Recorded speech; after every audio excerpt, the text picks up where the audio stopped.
Peoples party وفاقی کابینہ میں شامل نہیں ہو رہی، حکومتی کارکردگی سے مطمئن ہے۔ بلاول بھٹو کہتے ہیں مولانا فضل الرحمان کو جلد ایک پیج پر لے آئیں گے۔ حکومتی چاہتی ہے آئینی ترمیم پر اتحادی اور مولانا فضل الرحمان کے ساتھ ہو۔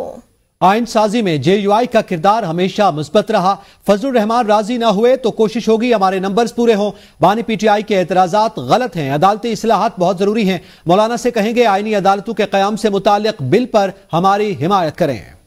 سپریم کورٹ میں پبلک سیکٹر یونیورسٹیز میں مستقل وائس چانسلر کی تعیناتیوں کے کیس کی سماعت ہوئی۔ دوران سماعت چیف جسٹس اور وکیل اسلامک یونیورسٹی ریحان الدین گولڑا کے درمیان سخت جملوں کا تبادلہ ہوا۔ چیف جسٹس قاضی فائز عیسیٰ نے ریمارکس دیے کہ سب سے آسان کام چیف جسٹس کو گالیاں دینا ہے۔ باہر ممالک بھی اسلامک یونیورسٹی کے ٹرسٹیز ہیں، حکومت فیصلے کرے اسلامک یونیورسٹی کی ریکٹر کو برقرار رکھنا ہے یا نہیں۔ سپریم کورٹ میں پبلک سیکٹر یونیورسٹیوں میں مستقل وائس چانسلرز کی تعیناتی کے معاملے میں چیف جسٹس قاضی فائز عیسیٰ کی سربراہی میں 3 رکنی بینچ نے سماعت کی۔ ریکٹر اسلامک یونیورسٹی سمینہ ملک کے وکیل عدالت میں پیش ہوئے۔ چیف جسٹس نے کہا کہ ایک یونیورسٹی نے ہم پر انگلی اٹھائی ہے۔ ریکٹر سمینہ ملک کے وکیل نے کہا کہ ریکٹر خرابی صحت کے سبب نہیں آئی، انہیں بیک بون کا ایشو ہے۔ چیف جسٹس نے کہا ریکٹر کو بلائیں، اگر ایمبولینس کی ضرورت ہے تو فراہم کی جائے۔ چیف جسٹس کے حکم پر ریکٹر اسلامی یونیورسٹی سمینہ ملک ویل چیئر پر سپریم کورٹ میں پیش ہو گئی۔ وکیل اسلامی یونیورسٹی نے کہا کہ ڈاکٹر سمینہ کی حالت دیکھ لیں، میڈیکل سرٹیفکیٹ کیسے جعلی ہے۔ چیف جسٹس قاضی فائز عیسیٰ نے کہا کہ میڈیکل سرٹیفکیٹ اور دوسری دستاویز میں نام مختلف ہوں گے تو شک تو ہوگا۔ ایچ اے سی کہتا ہے سمینہ ملک کو جب بھی میٹنگ کا کہیں بیماری کا بہانہ بنا لیتی ہیں۔ چیف جسٹس نے کہا کہ ڈاکٹر سمینہ سے پوچھا کہ آپ اجلاسوں میں شرکت کیوں نہیں کرتی۔ سمینہ ملک نے جواب دیا کہ میں دوائی کے زیر اثر ہوں، کچھ وقت دیں، سوالات کے جواب دے دوں گی۔ چیف جسٹس برہم ہوئے اور کہا کہ آپ کو ڈرامہ کرنا ہے تو یہاں سے چلی جائیں۔ چیف جسٹس قاضی فائز عیسیٰ نے کہا کہ 3-4 کرائے کے صحافی جا کر گالیاں دینا شروع کر دیں گے، گالم گلوچ کرو تو سب ٹھیک ہے، سب سے آسان کام چیف جسٹس کو گالیاں دینا ہے۔ چیف جسٹس نے کہا کہ پورے پاکستان میں ایک ہی خاتون ملی ہے جو ہر وقت بیمار رہتی ہے، لوگوں کو میڈیا پر ہائر کر کے گالم گلوچ شروع کر دی جائے گی۔ باہر کے ممالک میں بھی اسلامک یونیورسٹی کے ٹرسٹیز ہیں، اسلامک یونیورسٹی کے ریکٹر کو برقرار رکھنا ہے یا نہیں، وفاقی حکومت فیصلہ کرے۔ عدالت نے مزید سماعت غیر معینہ مدت تک ملتوی کر دی۔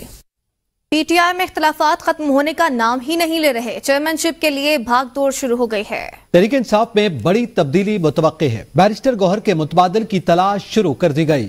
ذرائع کے مطابق بانی پی ٹی آئی نے اسد قیصر کو بھی چیئرمین شپ سنبھالنے کے لیے پیغام بھجوایا، فی الحال انہوں نے انکار کر دیا۔ پارٹی کی زیادہ تر ذمہ داریاں سابق صدر عارف الوی اور سابق سپیکر اسد قیصر کو دے دی۔ ذرائع کے مطابق اگر چیئرمین شپ کے لیے کوئی موزوں امیدوار نہ ملا تو پارٹی معاملات بانی پی ٹی آئی خود چلائیں گے۔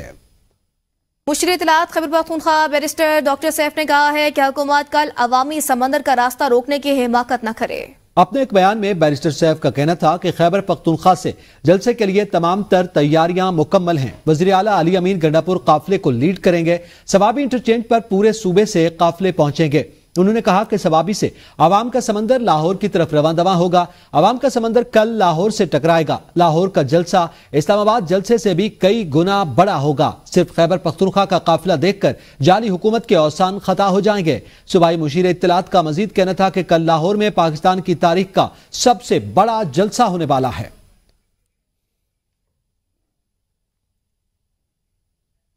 خیبر پختونخوا اسمبلی کے اسپیکر بابر سلیم سواتی نے مخصوص نشستوں کے معاملے پر چیف الیکشن کمشنر کو خط لکھ دیا۔ سپریم کورٹ کے فیصلے کی روشنی میں مخصوص نشستیں الاٹ کرنے کا مطالبہ۔ چیف الیکشن کمشنر کو ارسال کردہ خط میں کہا گیا ہے، خیبر پختونخوا اسمبلی کے کسٹوڈین کی حیثیت سے خط لکھ رہا ہوں۔ 2 صفحات پر مشتمل خط میں کہا گیا ہے، پشاور ہائی کورٹ کے فیصلے کے خلاف اپیل پر سپریم کورٹ نے فیصلہ دے دیا۔ سپریم کورٹ نے آئین کی روشنی میں مخصوص نشستوں کا فیصلہ جاری کیا۔ سپریم کورٹ کا فیصلہ آنے کے بعد مخصوص نشستوں کے معاملے پر غیر ضروری تاخیر کی جا رہی ہے۔ مخصوص نشستوں کے الاٹمنٹ میں تاخیر انصاف کا قتل ہے۔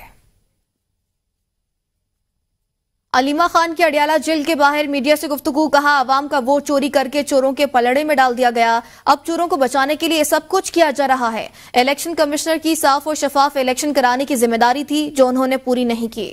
بانی پی ٹی آئی نے کہا کہ احتجاج آپ کا آئینی حق ہے، باہر نکل کر اپنا حق استعمال کریں۔ کل آپ نے عدلیہ، جمہوریت، ووٹ، آزادی کو بچانے کے لیے نکلنا ہے۔ انہوں نے سارا آپ کا ووٹ چوری کر کے چوروں کو پکڑا دیا۔